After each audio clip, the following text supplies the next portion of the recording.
95 kvadrat metrlik 4 xonalik полноценный neoklassika stilidagi xonadonimizni va nihoyat remont ishlarini tugatdik.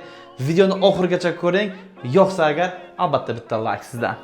Kirish vходной eshigi, включатель rozetkalarini ham e'tibor bergan bo'lsangiz agar hammasini qorasidan ishlatganmiz. Interyer dizaynga juda ham zo'r tushadi. Koridor qismiga полный shkaf qo'yib berilgan. U yerda sidyashli zona. Bu yerda trimo zonasi, yonlarini avvalini qilib berganmiz.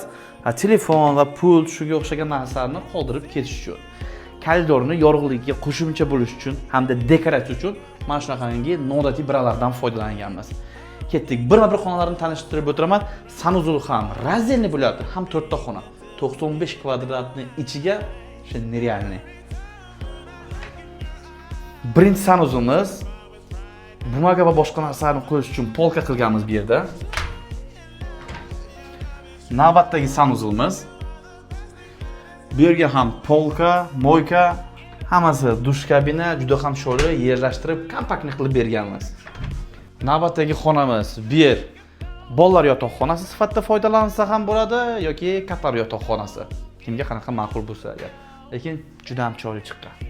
Navbatdagi xonamiz zal bo'lyapti, lekin zal o'zgacha chiqqan. Kompaktligina, katta bo'lmasa ham uголок, lekin bemalol hamma narsani yerlashtirsa bo'ladi. Mana bu passiv zonasiga bitta o'zingizga baho berasiz. Kommentarlarga fikringizni qoldiring. Yaxshi chiqqanmi, yo'qmi? 1 dan 10 gacha baholab ketamiz. Biralar, lyustralar e'tibor bergan bo'lsangiz agar, обычный galogenlardan emas, treklardan foydalanganmiz bu yerga. Navbatdagi detskiy xonamizga o'tamiz hozir. Detskiy xonamizga ham bolajonlarimiz uchun 2 ta kravat qo'yib berganmiz, shkaflar bilan birga. Pardalarni ham bunga hozir kombinatsiya qilganmiz. Svetni ham yoqdi operatorimiz. Patloqlarga bitta ahamiyat bering. Juda ham noodatiy chiqqan. Maydagina kompaktni 2 ta bolajonlarimiz uchun rashid qilib, juda ham chiroyli qo'yib berganmiz. Keyingi xonamiz bu yer katta yotoqxonasi bo'lyapti. Aylana oyna, trimo zonasi, make-up ayollar uchun bu yerga rozetka обязательно tashlab o'tish kerak har doim. Fen va shunga o'xshagan narsalarni ishlatish uchun juda ham udobli narsa. Bu yerda hozir kattalar uchun yotoqxona bo'lyapti. Deraza plus balkoni ham bor bu yerda. Hamma vaqt hamisha esingizdan chiqarmang. Birini включателini ba'jolarga ko'rdim, narigi tarafda qo'ygan ekan. Yon boshga qoldirsa juda ham udobli bo'ladi. Yoniga обязательно rozetka.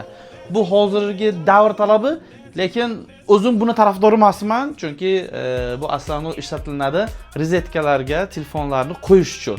Telefon o'zidan radiatsiya chiqargani uchun bu yerga qo'yishni o'zim maslahat bermayman. Uy egalari xohlaganlari uchun komfort bo'lish uchun shu yoqqa qoldirib ketamiz. Bu yerda hozir konditsioner bo'lyapti va shkaf. Navbatdagi xonamiz kuxnya. Qizig'i bu xonamiz hammasi полноценный глухой xonalari yo'q bironta ham. Hatto oshxonamizga ham derazasi bor. Qarayotgan bo'lsangiz agar kompaktliga oshxona ham dopatalka qilingan, ortiqcha changlarni yig'ilmasligi uchun bu yerda bo'lsa agar dekoratsiya shunaqa qilganmiz. 4 kishilik stol tutilmasan bu yoqqa qo'ysa agar, bemalol ovqatlanish uchun ham joy topiladi. Va eng qiziq joyini aytaymi? Qarang. Bu yerda Home Expert yozilgan, va mana bu bo'lsa agar, aynan mana shu devorimizni kodi, ya'ni bo'yoq kodi. Pastda tepada firmasi va buni kodi. Erta-indin mabodo chizilsa, yozilsa yoki shunga o'xshash masalan narsalar bo'ladigan bo'lsa agar, shu kod orqali yana xuddi shu rangni o'zini chiqarish mumkin. Va bu kod har bir xonamizga o'ziniki qo'yib borilgan.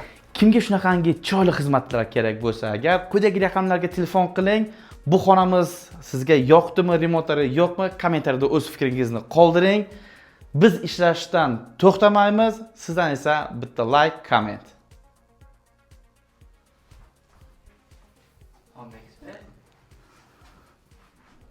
Home Expert. Siz uchun eng yaxshi tanlov.